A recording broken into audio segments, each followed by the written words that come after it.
Guys, first of all, in the journalism business, they tell us the first rule of thumb is don't bury the lead. And the lead for you guys this season was obviously that EPC championship, come from behind victory over Nazareth. So I want to ask you both about that. Now, I want to start with you. And what was that moment like to win that gold medal with your figurative family in your teammates and your literal family in your mom? Yeah, it was definitely exhilarating, just having so much support throughout, honestly, our 4 years. We had a great group of girls, especially I know my class and the few underclassmen and younger girls we had. Obviously, Amelia, our pitcher, huge help to our team, and our outfielders and Peyton behind the plate. It was full circle for us. I know that us seniors especially have worked so hard throughout our 4 years, and I think our connections throughout that time have really just strengthened our bond in order to win that game, yeah. And Michele, for you, what was that moment like? Not your first EPC championship, but the first time you were able to put a gold medal around your daughter's neck. Take us through that moment and how special that was for you in that full circle moment. Yeah, it was definitely, one of those memories that you have and, you'll hold forever. The first EPC championship we won, Allie and the other seniors would have been in 8th grade. But she was there that night, so it was kind of cool. So we have a picture of that moment, never dreaming or thinking that 4 years later, Allie, along with those seniors, would also have their moment. So it was definitely an extra special night. A great night. After 2 lopsided losses to Nazareth during the regular season, Allie, but you guys had to know that you had it in yourselves to overcome those setbacks in a big moment, and you had to come from behind. But I sense the belief for your group never waned in that championship setting. Yes, I agree. I know that throughout the season, one of our key focuses was just us believing in each other and knowing that we all had our backs.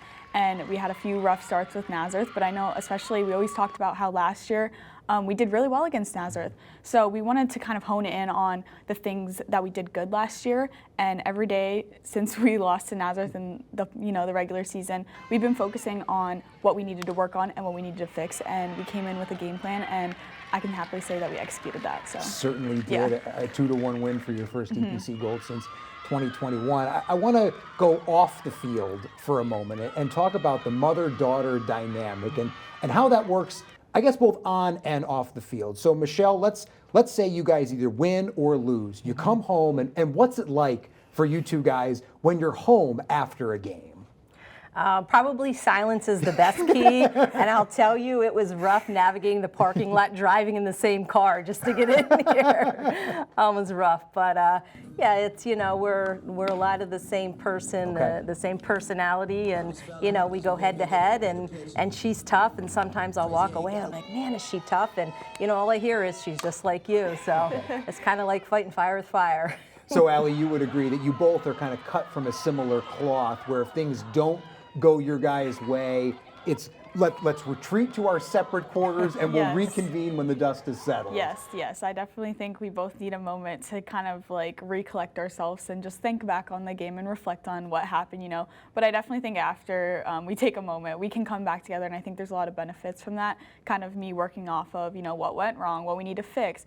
It's also nice that know the inside in and out of your team, which I think is also helpful because winning is much more than just going out there and performing. It's in our heads, it's our friendships, it's the bonds that we build, and I think that's really a key why we won. So. And Allie, you're a multi-sport athlete, field hockey in the fall, wrestling in the winter, softball obviously in the spring. I want to get to more on that in just a second, but Michele, I want to talk to you first about being a proponent of multi-sport athletes. You coach the girls wrestling program in the winter. You obviously coach the softball team in the spring. And coaches in the area kind of go back and forth. Some like student athletes to focus in one area. You prefer multi-sport athletes. You want to promote kids playing multiple sports. Why is that so important? I just think it's important to be well balanced, and especially now playing sports. I see it with my own kids. It's when you're doing one sport year round, you're not giving your body that time to rest. And it's different, muscles and movements for different sport specific. And if you're always, working the same muscles and you're not getting that rest and recovery, where, benefits of, playing another sport, wrestling especially, and not just the physical component of that, but just mentally. And Aly, for you, how important, fun, beneficial has it been to keep busy as a three-sport athlete? Yeah, it's definitely fun. I know we both struggle with our free time because it's like we have free time now and it's like we don't know what to do with ourselves. But no, just meeting new people and just the friends and connections that I've made along the way have just benefited me so much. And it's just to keep you moving, to keep you active. I think it's just that competitiveness in us that just wants to compete. Yeah. And I think that really thrives playing multi-sports. And it's why I wanted to do it for 4 years, Very last thing, Aly, I want to ask, you're a senior, you've graduated now, so what's next for you in your future endeavors? I'm going to go into Mercyhurst University and study hopefully early childhood education and play field hockey there. So. Okay, wonderful. Well, best of luck to you. Thank you. And Michele, hopefully we'll see you back on the sidelines for Freedom Softball a year from now. Yes. Okay, wonderful. Thank you guys so much. And I know it's hard, the downtime, we're not good with that, but enjoy it together Yes. while you can. Yes. Yeah, thank you for having us. Thank you. Want to watch all of our SEN programming live? Anyone can for only $9.95 a month, no matter who your cable or internet provider is. Click the link below to download and sign up today.